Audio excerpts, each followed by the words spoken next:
Hi friends, good evening.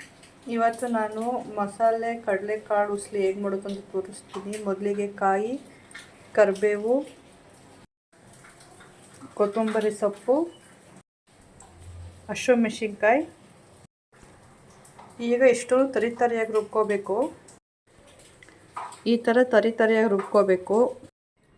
ಈಗ ಒಂದು ಪ್ಯಾನ್ಗೆ ಆಯಿಲ್ ಕಾಯ್ದ ನಂತರ ಸಾಸಿವೆ, ಕರಿಬೇವು, ಮೆಣಸಿನ್ಕಾಯಿ. ಈಗ ತರಿಯಾಗಿ ರುಬ್ಬಿಟ್ಕೊಂಡಿರೋಂಥ ಮಸಾಲ 1-2 ಮಿನಿಟ್ಸ್ ಹಸಿ ಮಸಾಲೆ ಹೋಗೋವರೆಗೂ ಫ್ರೈ ಮಾಡ್ಕೋಬೇಕು.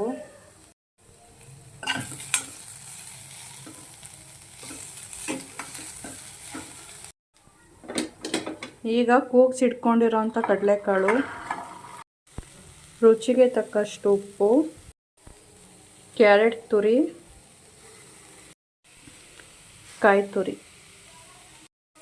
ಫೈನಲಾಗಿ ಕೊತ್ತಂಬರಿನ ಉದುರಿಸ್ಕೊಂಡ್ರೆ ಪಲ್ಯ ರೆಡಿ, ಕಡಲೆಕಾಳು ಪಲ್ಯ.